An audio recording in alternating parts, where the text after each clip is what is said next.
Hey everybody, welcome back to CPAC. I am Kira Davis, editor-at-large for RedState.com, and I am so excited.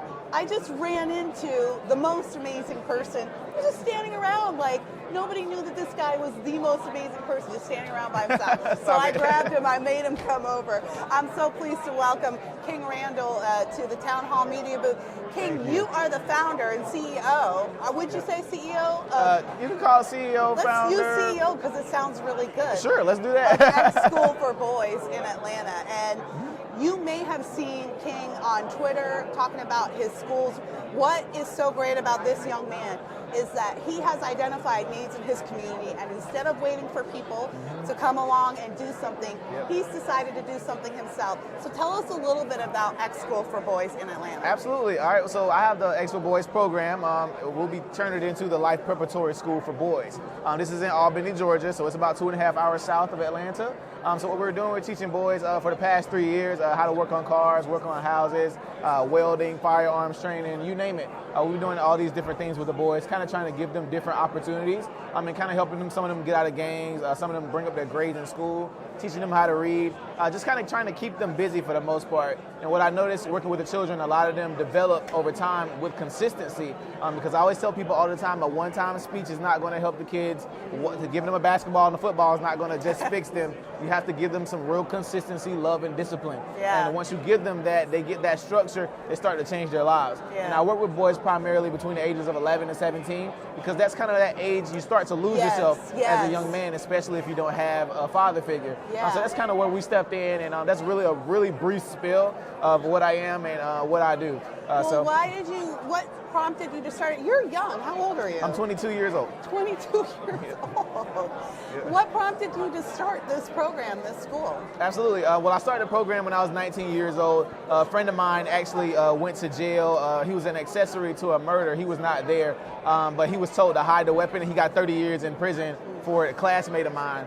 And I just saw these different things going on around Albany, and all the kids that actually committed the murder were actually young kids, 14, 15 years old. Wow. Murdered this guy. They called him to an abandoned house, and they killed the guy. But it was a terrible thing. But just seeing so many teenagers and boys like having nothing to do around the city. All the gyms are closed. Nobody's like doing any real intervention with them. The only intervention, program they have for the juvenile court system is therapy for the kids for 3 months, and they act like that's supposed to help the kids. And I'm just like, no, they need some real structural intervention, for these kids. They need some life skills. Absolutely. And they need guidance. And they need somebody to look at and say, I can aim at this. Exactly. Yeah. So me being 19 at the time, kind of successful, had my own house and things like that, I was able to bring them into my home, start reading with them every day, start teaching them math, start teaching them different history and things like that. I thought that was extremely important for the boys to kind of learn, because a lot of them don't know a lot of these things. So I think it's extremely important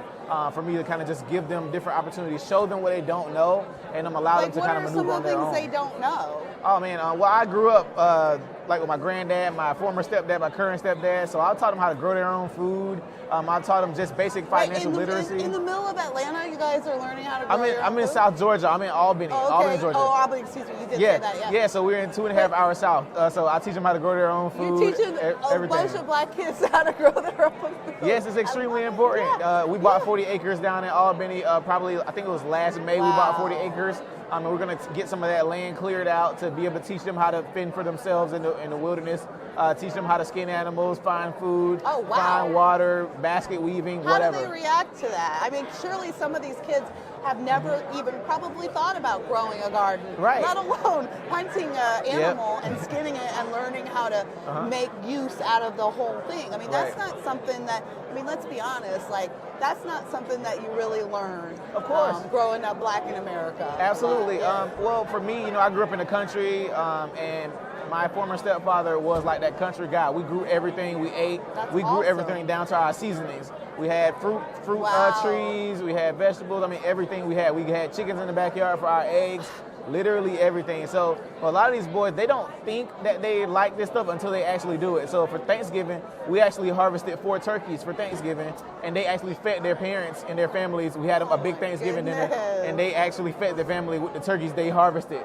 And it made them just feel like a man, like I fed my family, so it's just a lot, we try to teach the children. We taught them how to, pluck it, get all the, guts out, everything, season it, cook it, and feed your family. It was a beautiful experience. How many people did you have for that event? I had about 15 to 20 boys, so all of their families came out, fed them all with the turkeys that we harvested and some of the vegetables that was grown at the farmer's house. So it was just a beautiful experience. That's what community looks like. And I think a lot of times, you're here at CPAC, so there's a lot of conservatives, and they're really concerned about how we reach maybe ears that haven't heard a conservative message. And I always tell people, you got to meet people where they're at. Absolutely. It's not about, like you said, it's not about coming in with a 3-month program, we're going to give you 3 months of therapy, or coming in with a speech, shaking some hands and giving them a pamphlet to vote. Right. It's so much more than that. You have to start I always say government goes to those who show up.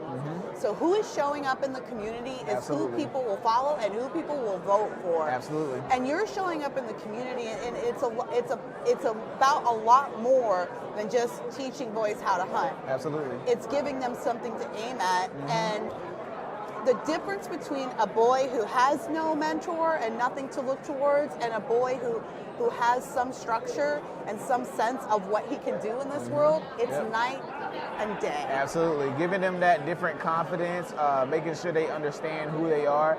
A lot of boys who didn't have a father are sometimes really timid and have no confidence, and a lot of them who may not be academically inclined or athletically inclined, a lot of them just feel like they're worthless. So giving them, a skilled trade to learn, or teaching them how to change some oil or change some brakes on a car, or how to grow their own food, a lot of them start literally expanding and thinking they're confident because, they begin to be confident because, hey mom, I can change your oil on your car. Hey dad, I can help you change the brakes. Like I feel better about myself now. I may not can, throw a ball, or I may not, make the best grades at school, but I can go fix something. I can go grow my own food. I can go build a house. So these things, develop confidence. And so people ask all the time, why am I so confident? 'Cause I tell people I know how to do everything. I cut hair, I paint houses, I weld, I shoot firearms, I grow my own food. You name it, I do whatever I can, and I'm good at everything. I bowl great. Okay, so when the great. zombie apocalypse hits, I'm heading to King's Place. Yeah, we do it. I do everything. I love saying that. So I get so confident because I have something to fall back on every time. I play instruments. Yeah. I play the saxophone, the drums, the violin. I try to do everything. What are you doing with your life, America? I don't know what you're doing. Yep, I graduated culinary school at 17. I'm a professional chef. So a lot of things, I try to make sure it's embarrassing now. all the boys know how to do. No, but you're right. You just said something so important. You're absolutely right. There is nothing like the confidence of knowing you can do something. And you know what? I didn't know this until I got married and started a family of my own and watched my husband develop into a great father.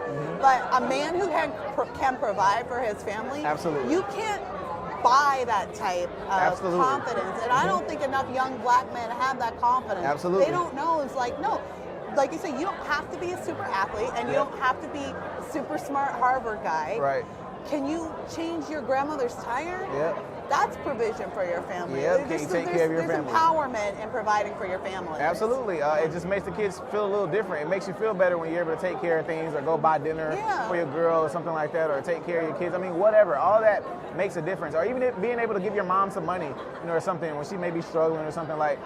It's just something about being able to provide. It's in our nature to want to provide, for our families. But if they've never seen that before, a lot of them don't know what it feels like. So a lot of them, again, are timid, don't talk loud, looking down all the time, etc.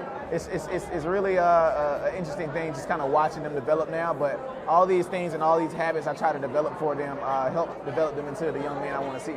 So how does the program work? Do they come in? Is it like a school day? Do they come in, or they come in after school, or how does the? Right now it's after school. The school will be open in September because right now we're working on renovations for the school, so we'll be open in September. But the program we're working every week. They have book club. They come after school for book club. We have conflict corner. Conflict corner is a time for the boys to come talk about their conflicts. Come in there, talk about whatever it is that's on their mind. It's a little reality show we have. It's on YouTube. They come in there and talk about all their problems. Conflict corner. Yep, conflict corner. Yep. So all their little issues they come and talk about. I give them wisdom. I have people come in and give them wisdom. Thursdays we have our night out, maybe go bowling or something, or it may not be a night out. We may go play basketball or in our gym, or we may go clean up some trash around the neighborhood, whatever. And then we have field trips that we do, go to different colleges, go to fun events. Next week we're going to a wrestling event. So we just try to have them doing something. Have them doing something. Keep them excited. Yes, so, yep, and absolutely. engaged. Absolutely. I feel like we've left so many black boys behind. They're not engaged, and for a couple of reasons. But one is that school is really feminized. I think it's really like aimed at girls. School is just for girls, and that's just me being honest. School is for girls. They teach just for young women to be able to learn. Yeah, sure, some boys do good there, but for the most part, boys are not. They don't thrive in that type of environment. And I believe boys and girls need to be taught separately, especially at 12 and 13 years old when puberty is kicking in. And you have steady access to sexual stuff on social media, etc. So that's kind of just something I talk about all the time, and they're not able to concentrate. So that's kind of what I think. It's just me being honest. They can't concentrate. I agree with you. I think that's actually a very mature position, and I have said this too. Like I actually, when I was younger, I wouldn't have said this, but now that I'm a mom and I used to do after school nonprofit work as well myself, and I think that there is some value in separating boys and girls. I actually don't think they should really be educated together, not at that young age.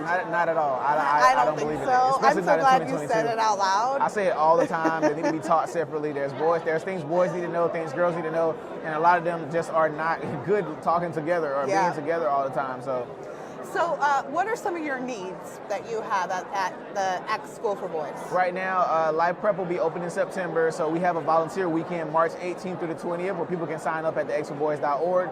You can go there and sign up for wherever you want to volunteer on that weekend. We have painting, we have flooring. If you want to donate in-kind services or whatever, we have a lot that needs fixing, and you can see our inspection report on thexforboys.org to see what all the building needs fixing on. So xforboys.org. So if you live in the Albany area and you want to volunteer, I know a lot of people are always asking me, how can I get involved? What can I do? When I was running a nonprofit, I said I could go find the money, but finding the time is a really, if you're retired, and you're wondering, what do I do with this extra time? Go find an organization like this and volunteer. I cannot stress to you how valuable your time is. But what about people who don't live in Albany? What can they provide for you? So also for that weekend, people are coming from wherever. I got people coming from Chicago, Wisconsin, Milwaukee. I mean, people are coming from everywhere to come and help us volunteer that weekend. So if you do want to fly in, March 18th through the 20th, please sign up at xforboys.org. But also for those people who can't just come to Albany, people who know how to do things, who can't come on that weekend, I always say, if you know how to do something that I don't know how to do, I haven't taught the boys, please send us an email. Email's on the website, and we'll set up a workshop for you to come teach the boys how to do, whatever it is that you know how to do. Maybe doing computers or some type of workshop that I haven't done before, because I like to, again, show the boys as much as possible, just to open their minds up and keep their options open. So.